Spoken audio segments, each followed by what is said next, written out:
Et si une culture ancienne, nichée au fin fond du désert américain, avait en quelque sorte décrit notre monde moderne, il y a des siècles?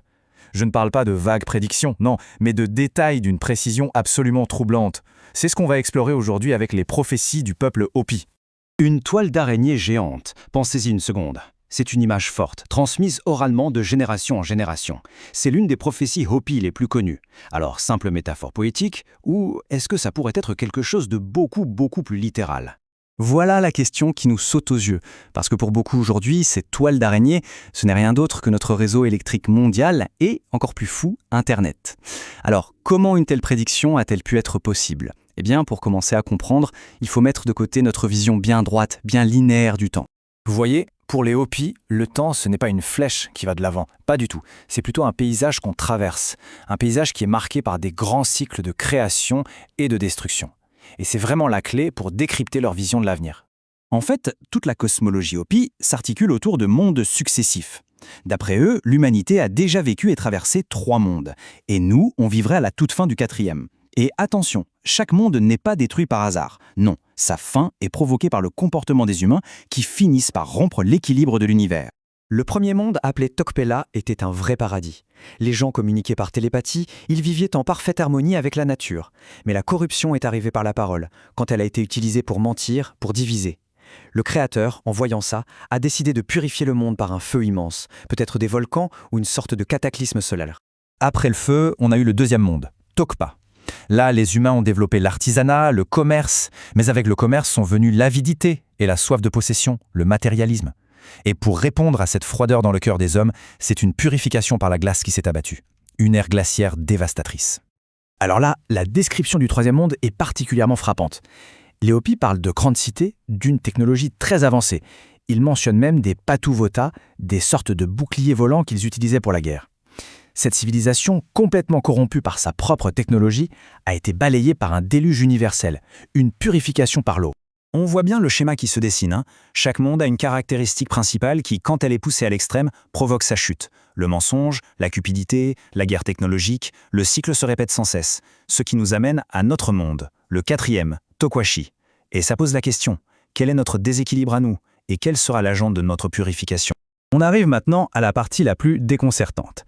D'après les anciens Hopi, 9 signes bien précis devaient annoncer la fin de ce 4e monde. Des signes qui franchement décrivent notre époque avec une précision qui donne le vertige. Le premier grand signe de l'ère industrielle. Les anciens Hopi ont prophétisé que la Terre serait traversée par des serpents de fer.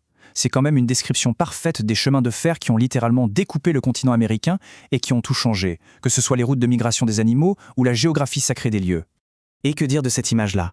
Des rivières de pierre qui créent des images dans le soleil. C'est poétique, mais c'est aussi incroyablement précis pour décrire nos autoroutes en asphalte. L'été, la chaleur crée ces fameux mirages, ces illusions d'eau qui scintillent au loin. C'est exactement ça. Et nous revoilà à notre point de départ, la fameuse toile d'araignée géante. Au début, on pensait que ça décrivait les lignes de télégraphe, mais aujourd'hui, cette prophétie prend une toute autre dimension avec les réseaux électriques qui quadrillent le ciel et bien sûr le World Wide Web, la toile mondiale. L'ironie est assez incroyable. Dans leur mythologie, c'est la femme araignée qui a tissé la réalité.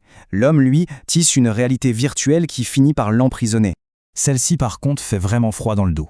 Il s'agit sans doute de la prophétie la plus sombre. Les anciens Hopi eux-mêmes l'ont identifié comme étant la description de la bombe atomique. Et le plus tragique dans tout ça, c'est que l'uranium des toutes premières bombes américaines a été extrait des terres sacrées des Hopi et des Navajo. Une terrible boucle qui se referme. Tous ces signes, en fait, ils convergent vers une idée centrale, vers un avertissement final. Ils décrivent un monde qui a atteint son point de rupture, un monde qui appelle à une transformation radicale, que les Hopi appellent le jour de la purification. Le mot-clé, le voilà. Koyaanisqatsi. C'est le diagnostic que les Hopi posent sur notre monde moderne. Une vie déséquilibrée, une vie de folie, de frénésie, complètement déconnectée de la nature. Une vie qui, si rien ne change, court inévitablement à sa propre perte. Et pour finir, voici les signes ultimes. Une demeure dans les cieux qui s'écrase. Beaucoup pensent à la chute d'une station spatiale, l'apparition d'une étoile bleue et enfin l'arrivée de la Kashinat de l'étoile bleue, un esprit messager qui, en enlevant son masque, annoncera la fin du monde tel qu'on le connaît et la révélation de la vérité toute nue. Mais attention, et c'est ça qui est crucial, ces prophéties ne sont pas une condamnation à mort. Elles sont plutôt une carte.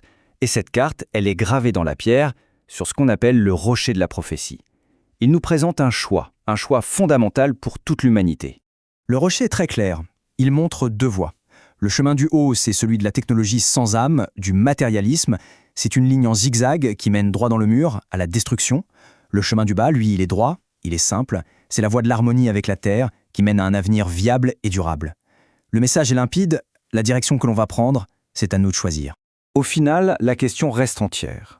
Est-ce qu'on doit voir ces prophéties incroyables comme une fatalité, une prédiction de notre fin contre laquelle on ne peut rien, ou est-ce qu'il faut plutôt les voir comme une sorte de feuille de route, un avertissement bienveillant laissé par un peuple ancien pour nous aider à naviguer dans cette période dangereuse que nous avons nous-mêmes créée? La réponse des Hopis est peut-être là, dans cette phrase, qui est d'une puissance folle. Il ne faut pas attendre un sauveur venu d'ailleurs pour nous sortir de là. La responsabilité et le pouvoir de choisir le bon chemin, tout ça nous appartient, ici et maintenant. Au fond, nous sommes ce que nous attendions.